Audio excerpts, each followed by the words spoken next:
bien, bonjour à toutes et à tous pour ce talk du lundi. Je vous souhaite déjà une très belle semaine. Aujourd'hui, nous reviendrons évidemment sur les rendez-vous de la semaine dernière avec les parlementaires, le conseil d'administration de la DMD, les journées des délégués, le programme de cette semaine avec de nouveau une parlementaire à rencontrer et la commission juridique et soignant de la DMD, ce qui m'amènera à vous parler de la proposition de loi de la DMD. On va en parler dans quelques secondes. Et puis il y aura aujourd'hui un livre du jour, Croire au matin. Plusieurs écrivains évoquent la Shoah autour d'une rencontre avec un rescapé d'Auschwitz. Et il y a dedans notre ami Noël Châtelet. À tout de suite.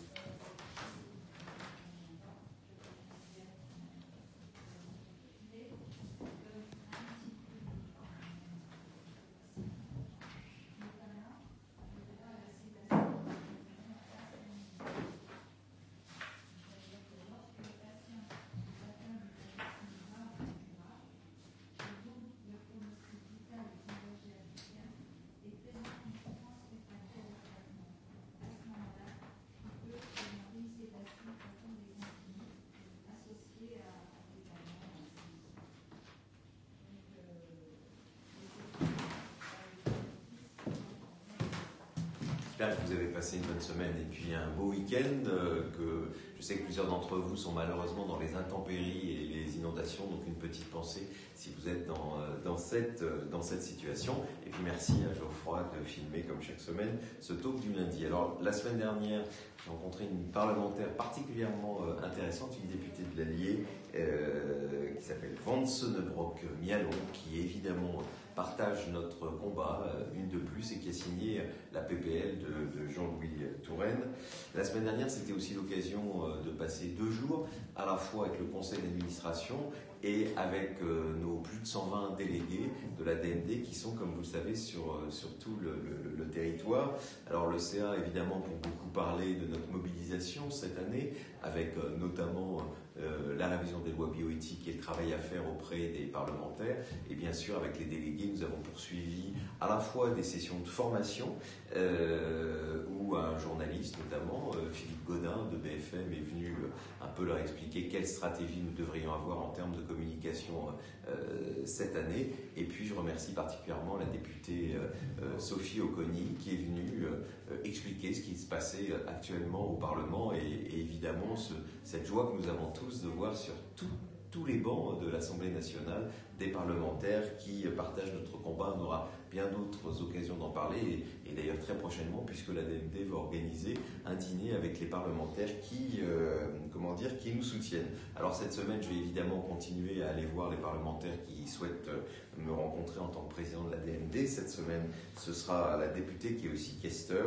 Lauriane Rossi.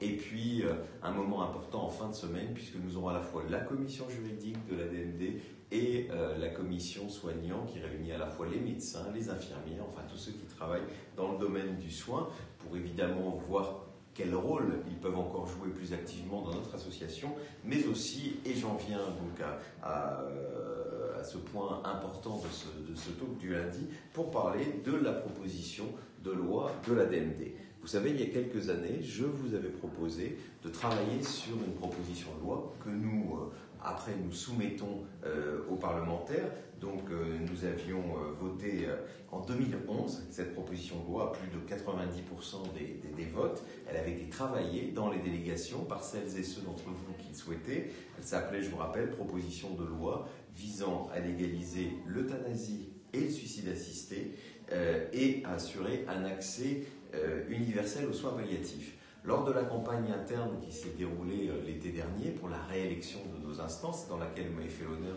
de me réélire confortablement avec une grande majorité de mes colistiers, nous nous étions engagés à relancer un débat autour de cette proposition pour voir s'il fallait encore l'améliorer, même si ce texte aujourd'hui en gros reprend la législation belge. On sait qu'il y a un certain nombre de points que nous n'avions pas évoqués à l'époque et peut-être que vous voudrez améliorer cette proposition ou pas, ou aller plus loin. C'est pour ça qu'à partir d'aujourd'hui, dans toutes les délégations, est lancé un grand mouvement de travail. Donc rapprochez-vous de vos délégués qui normalement devraient vous contacter. Celles et ceux qui souhaitent participer à la nouvelle proposition de loi, vous avez jusqu'au 15 avril pour faire des propositions. Et puis le conseil d'administration fera une synthèse de tout ça.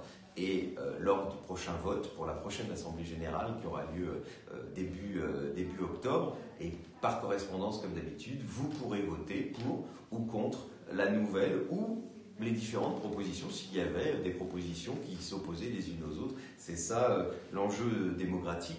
Je vous dis juste un point sur lequel il faudra forcément, à mon avis, améliorer notre proposition de loi. Vous savez, entre le moment de cette proposition et aujourd'hui est arrivée l'affaire Vincent Lambert, et dans notre texte, nous n'avons pas de solution pour l'affaire Vincent Lambert. Alors que, par exemple, en Belgique, quand vous avez quelqu'un qui est dans un coma, donc qui ne peut plus s'exprimer, qui n'a pas écrit de directive anticipée, qui n'a pas de personne de confiance, qui décide? Eh bien, dans la loi belge, c'est prévu. En premier, c'est la femme, le mari, le conjoint. En deuxième, et par cascade, ce sont les enfants adultes. En troisième, les parents, etc. Je pense qu'il faudra, nous aussi, de notre côté, améliorer cette proposition, parce que vous voyez bien, il n'est pas possible que deux morceaux de famille puissent se diviser autour de quelqu'un si on met clairement qui peut décider pour la personne, c'est-à-dire qu'il faut commencer d'abord par la plus proche, et puis pour aller évidemment de plus en plus loin si la personne n'a pas de proche, mais c'est quand même toujours mieux que ce soit les proches qui décident que des médecins qui souvent ne souhaitent pas d'ailleurs décider pour vous et qui ne connaissent pas du tout la personne qui est sur ce lit. Donc ce travail est lancé, et donc je compte sur celles et ceux d'entre vous qui sont juristes, qui sont intéressés par ces questions, pour aider nos délégués et pour faire des contributions pour qu'on arrive à la meilleure des propositions de loi qui sera bien sûr mise au vote et resoumise aux parlementaires.